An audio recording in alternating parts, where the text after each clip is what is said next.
This screencast is introducing chapters 36 and 37 of Dobson Learn New Testament Greek. Chapter 36 is a really helpful one. It summarises material to do with hina that you have seen. So you've seen hina so far take the subjunctive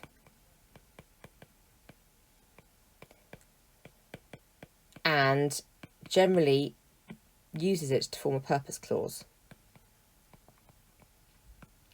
in order to.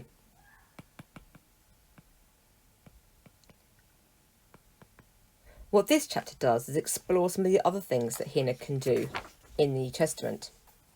And to that extent, it's a really useful chapter. The key pages are 220 onwards. The first thing that we do is summarise how to do purpose clauses. And you have a number of options in Greek. The first is hina plus a subjunctive. The second is various forms of the infinitive. You can have it by itself, or you put an article in front of it and you get the gerund, the articular infinitive. And once you've got the articular infinitive, you can do a few things with it. You can have aisto, prosto, or just to. And all of these will give you a purpose clause. So two key ways of doing a purpose clause would be aisto, prosto, to, plus an infinitive, just an infinitive, or hina and a subjunctive. And then finally, you might also use hopos as an alternative to hina. And this was something I certainly used quite standardly as a classicist. You can also use things like a future participle to give you a sense of purpose, but that's a much more classical thing to do, and there aren't very many future participles in the New Testament. So bear that in the back of your head, that future participles could be useful, but it's not something you're going to need to worry about for the New Testament. So stage one of this chapter is how do we do purpose clauses? And you've got three main options: hina and a subjunctive, alternative hopos a subjunctive, or a range of varieties of the infinitive. The second thing this chapter does is think about all the different things that hina can do. So the word rather than the clause. And hina is really here acting as a hinge, linking cause and effect.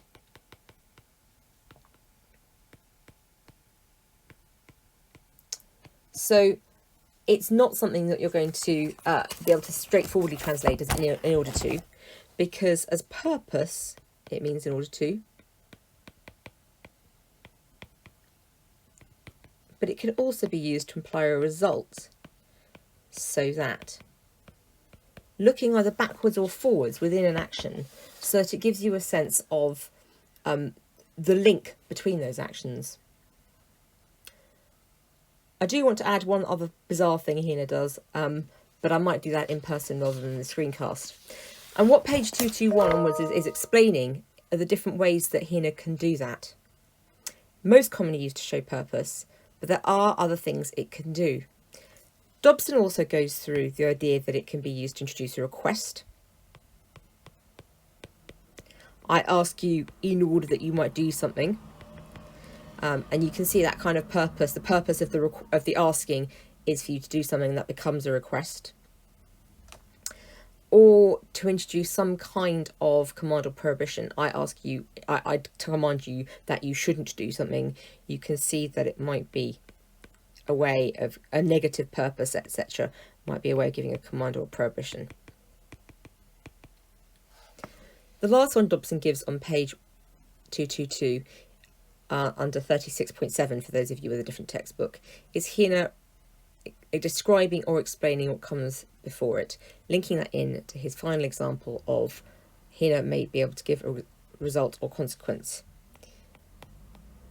And that's going back to what I said about hina as a hinge. Explaining, I can write. So, if you can think about hina as giving a sense of purpose that might include what is required, and therefore command or request, or hinna as a hinge looking backwards and forwards within an action, then you should get the idea that hinna can be both purpose and result. It's usually going to be purpose, but actually it can be much more subtle in the New Testament, and you'll find that this section of Dobson's book is extremely clear in giving that to you.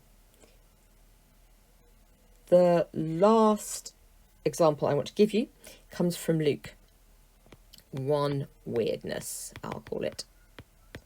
If you look at Luke 17:2, you get eripte tai even ace ten thalasan. He is thrown into the sea. Hinna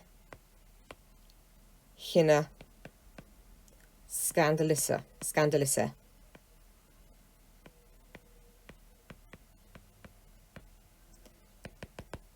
So that he does not, or rather than even, he should make one of the little people to fall. So the important one there is the rather than, but it's being expressed with hinna in a subjunctive. So hinna there is not a purpose. It's not clearly any of the other examples I've given you, but it's a very odd use together with to give you a slightly bizarre phrase. The man is thrown into the sea with a millstone around his neck rather than making one of the small people sin. So that's just one of the final slightly odd things you get using hinna. The rest of chapter 36 is simply explaining a bit more about Bible translation. Chapter 37 moves on to the accusative. We'll get rid of it.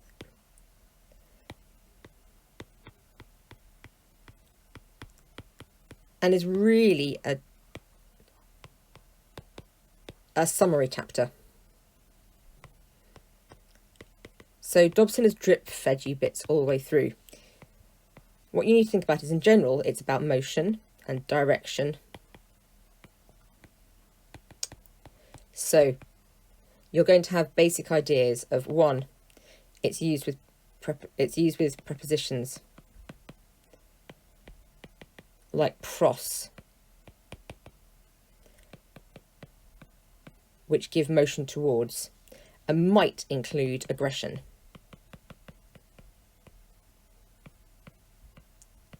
When you've got prepositions that take more than one case, like para, as opposed to pros, which only takes the accusative, then it's going to give you from beside, and that from is your motion. 2, it's a direct object. And that's actually the most common way you're going to see it in many ways, the direct object of a transitive verb. I eat cake.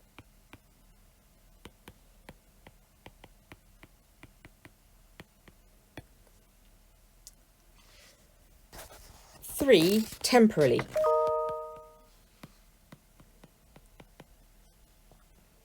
He travels for 10 days. Poriutai, Deca, Hemeras. You use the accusative to express the time, how long that you've been travelling. Those are the ones you're going to use most often. There are some others. Dobson's given you 8 in total. He's also given you a way of doing indirect statement. This is the classical way of doing indirect statement. I say that. Now, in classical Greek, you'd expect hoti there.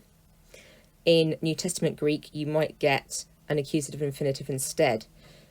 And I'll do a separate section on this to explain a bit more, because it is one of those things that you get as a mix over between classical and New Testament Greek. So I'm going to do a separate screencast on those issues.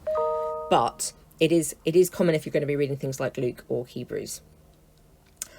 Otherwise, have a look through the ones that are given to you in Dobson, because they're actually not that common comparatively, and they're going to be nuancing what you do instead of rather adding to it.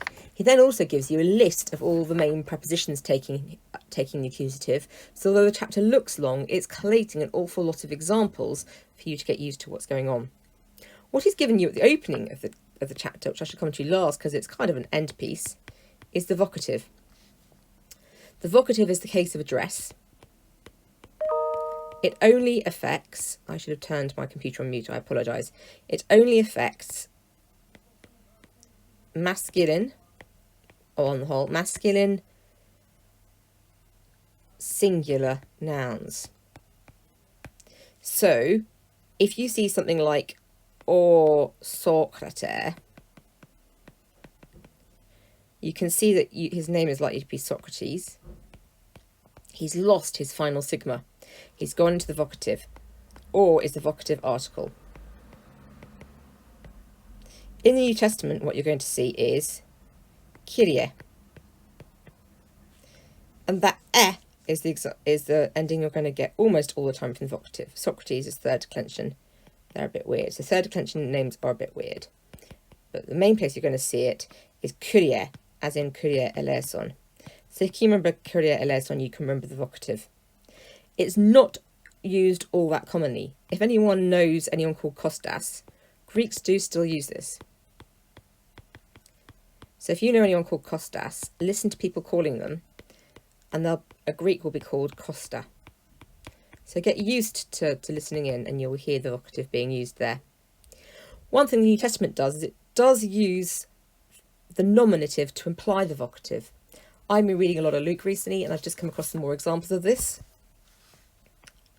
So although the vocative is available, it's not always used.